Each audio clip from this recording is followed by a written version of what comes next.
You're watching the Momentum Health Cape Pioneer Trek, presented by Biogen. Mossel Bay, the location of Bartholomew Dias's landing on South African soil on the 4th of February 1488, is the first host town of the 2017 Cape Pioneer Trek. In the 529 years since the Portuguese explorers' arrival, much has changed, but the land remains unaltered. Harsh and bountiful by turns, nourishing and unforgiving in equal measures. Two sides of the same coin. The perfect setting for a challenging but rewarding mountain bike stage race. Seeing all these people, the tents, the cyclists, it's exciting. It adds to all our festivals that we have every year, and it gives us absolutely fantastic exposure into the national and international market. People don't realize how beautiful Mossel Bay is and exactly what there is to do, because that's what Mossel Bay is all about.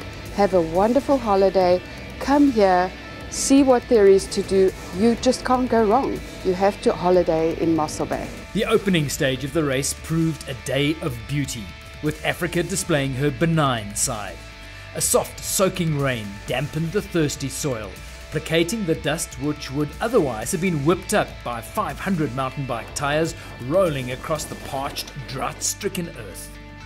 The team's spur men and women made the most of the favourable conditions, racing to stage honours in the UCI men's and women's categories.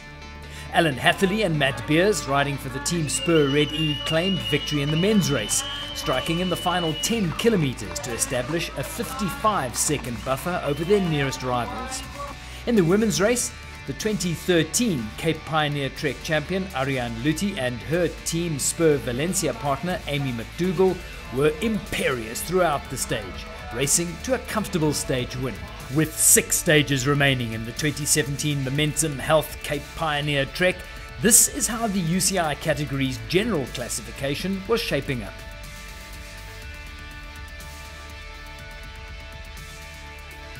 After a long stage 1, the second stage was a shorter but punchier affair. 71 kilometres with 1,550 metres of climbing, into the teeth of a howling southwesterly wind. The riders who had spent the night camping in the race village were all too aware of the wind, but they could not afford to allow it to disrupt their pre-stage preparations. Following their usual rituals, they primed themselves. In the yellow jerseys after their victory on stage 1, Alan Hatherley and Matt Beers. Yeah, I mean, it's going to be a hard day from the start, going straight up this climb. Yeah, it's quite, I've heard that it goes through some new trails we haven't ridden and all that, and yeah, we've got a bit of a plan near the end again. So yeah, hopefully we'll try and make it happen again. The stage started with a brief neutral zone for the riders to enjoy the seaside vistas of Mossel Bay's Point suburb before the flag dropped. The racing began in earnest with a sequence of short, steep climbs, as NAD Pro MTB's Javi Kombrink explained. Yeah, it's basically, we started the same way as the prologue last year, so if you get enough speed, it's like little steps that go up and up. So if you get enough speed on the flats, then the hill's not too bad. And yeah, I think everyone's legs were a bit cold, so the race wasn't really on there. The asphalt and cement climbs from sea level to the wind-swept plateau raised the field into the teeth of the wind.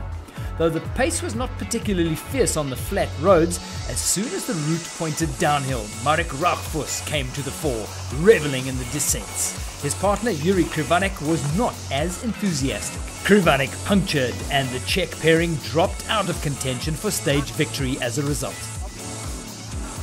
At the front of the race, NAD Pro, Spur Red E, KTM, KMC Fruit to Go and Spot Africa forged ahead, joined by Danny Fowler, who was now riding solo.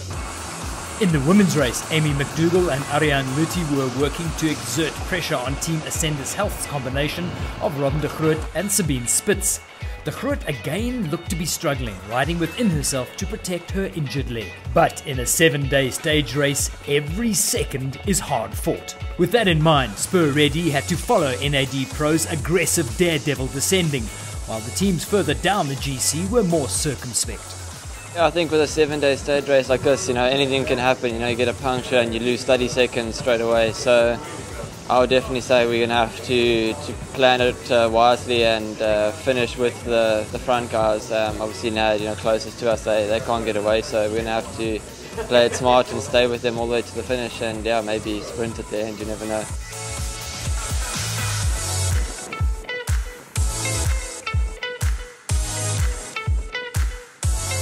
As the leaders turned back into the headwind, it became futile to attempt to drive open the gap. The quartet of Nico Bell, Gavi Kombrink, Alan Hatherley and Matt Beers allowed their pursuers to make the catch. With the group now swollen to include Gerben Moss, Bram Root, Timothy Hammond, Darren Smith and Danny Fowler, theoretically there were more riders to share the wind-breaking load. But Bell continued to do the majority of the work. In the women's race, the Team Spur Valencia combination alternated turns at the front of the group, which contained some of the leading mixed category contenders. With Carmen Buchacher and Charles McFall up the trail, Ashley Moorman-Passio, Carl Passio, Yolanda de Villiers and Joel Stransky keeping a wary eye on each other.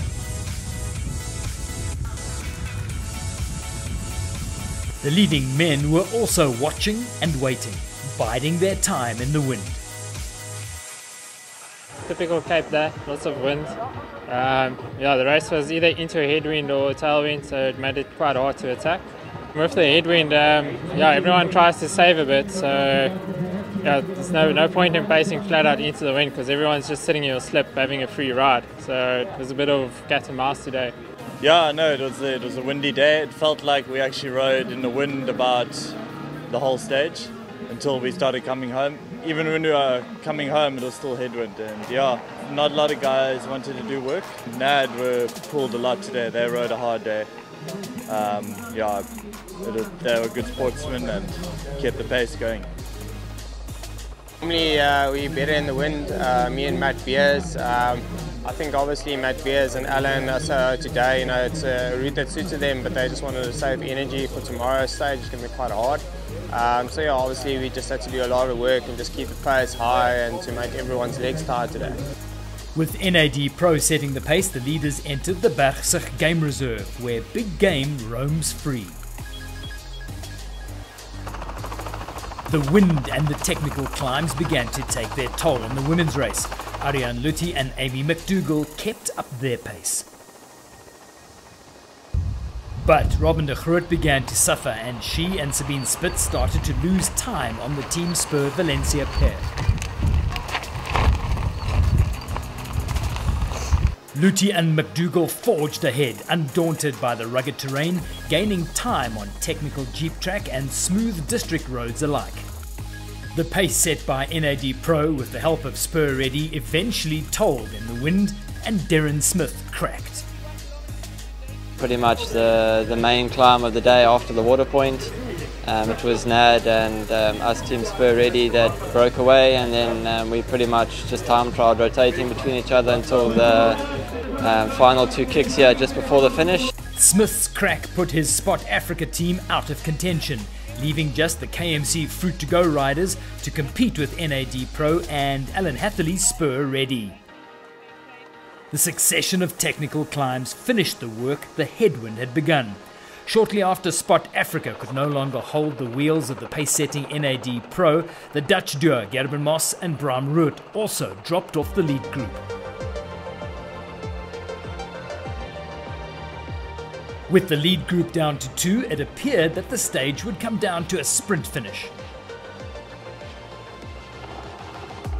For Moss and Root, it was a time trial to the finish. With the Spot Africa team behind them, over the last technical climb and riding through the pain barrier. Alan Hatherley and Matt Beers dug deep in the final kilometers to shake off NAD Pro, sealing Team Spur Ready's second stage victory. Nico Bell and Gavi Kombrink crossed the line 6 seconds later to keep the general classification deficit to just over a minute from Spur Ready. Gerben Moss and Bram Root finished 1 minute 43 seconds later. I'm glad that we managed to win the stage again. It's always a good confidence booster, and then yeah, tomorrow's going to be a big day again, one of the longest days. So yeah, we just need to play smart and just ride our own race again. After 2 stages, Team Spur Ready lead by 1 minute and 1 second, while the Kelly's Bike Ranch team drops to 5th after their puncture woes. Ariane Luthi and Amy McDougall completed their flawless start to the race with a 2nd stage win in 2 days for their Team Spur Valencia. A disappointing looking Robin de Groot crossed the line with her Team Ascenders health partner Sabine Spitz 3 minutes and 22 seconds later. The opening stages of the Cape Pioneer Trek were certainly not going to plan for the 2-time runner-up. The women's stage podium was completed by the Jonto ladies team of Nikki Gillemere and Frankie du Toit.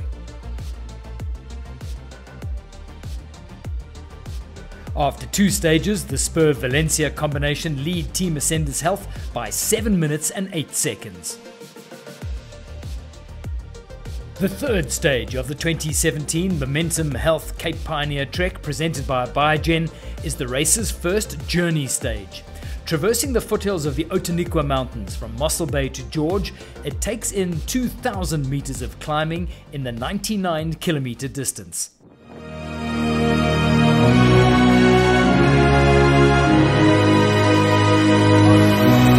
For the final time this year, we leave you with the images of Mossel Bay, the Indian Ocean, Cambridge, and the rest. Make the stay of the Momentum Health